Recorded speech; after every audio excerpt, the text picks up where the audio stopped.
बिल्लियों के एक छोटे से गांव में सब बिल्लियां मिलजुल कर रहती थीं। उन्हीं में एक बुजुर्ग बिल्ली थी जिसे सब अम्मा बिल्ली कहते थे। वो सबको किस्से कहानियों के जरिए जिंदगी की ऊंच नीच सिखाया करती। सब उनका एहतराम करते और उनकी बातों से सबक लेते। एक दिन अम्मा बिल्ली बीमार पड़ गईं। सब बिल्लियां उनके इर्द गिर्द बैठीं, गमज़दा थीं। उन्होंने अपनी बड़ी बहू को करीब बुलाया और कान में कुछ कहा, जिसे सुनकर बहू की आंखों से आंसू बह निकले। उसी शाम अम्मा बिल्ली का इंतकाल हो गया। सारा गांव रोने लगा। बड़ी बहू ने हिम्मत पकड़ी, क्योंकि उसे अपनी सास की दी हुई एक अहम जिम्मेदारी पूरी करनी थी। उसने सब बिल्लियों को इकट्ठा किया और वसीयत सुनाई। अम्मा बिल्ली ने कहा है कि मेरे मरने के बाद मुझे इज्जत देना, वही इज्जत जो मुसलमान अपने मरने वाले को देते हैं। यानी मुझे नहला धुलाकर कफन पहनाना, नमाज़े जनाजा पढ़ना और कब्र खोदकर दफन करना। सब बिल्लियों ने आंसू पोंछे और वसीयत पूरी करने की तैयारी शुरू कर दी। कुछ बिल्लियां पानी ले आईं।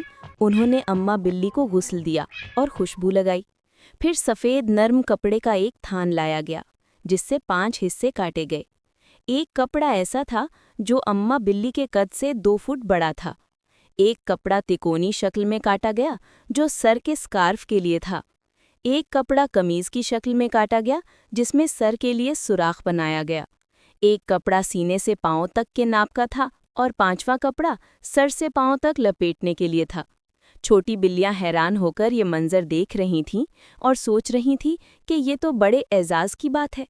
फिर सबसे बड़े कपड़े को जमीन पर फैलाकर उस पर दूसरे कपड़े बिछाए गए।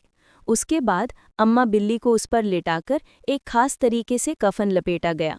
जब सब कुछ मुकम्मल हो गया तो बिल्लियों ने अम्मा बिल्ली का जनाजा मैदान में लाया। इमाम बिल्ली ने कहा, ये दुआ की नमाज है, हम सब अल्लाह से दुआ करेंगे कि अम्मा बिल्ली की मगफिरत हो। बिल्लियों की 3 लंबी कतारें बन गईं और सब ने नमाज़े जनाजा पढ़ी। फिर अम्मा बिल्ली को कब्रिस्तान ले जाया गया।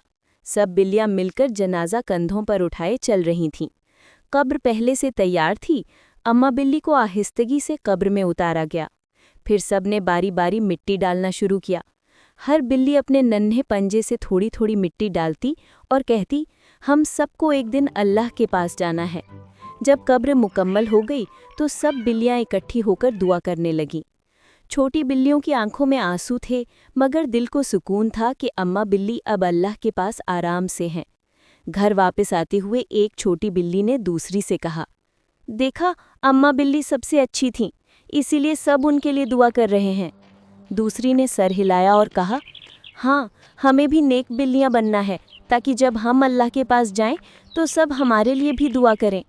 यूँ सब बिल्लियां अम्मा बिल्ली की तारीफ करती अपने घरों को लौट गईं और उनके घर वालों के लिए खाना बनाकर लाएं, ताकि गम की हालत में उनकी दिलजोई हो सके।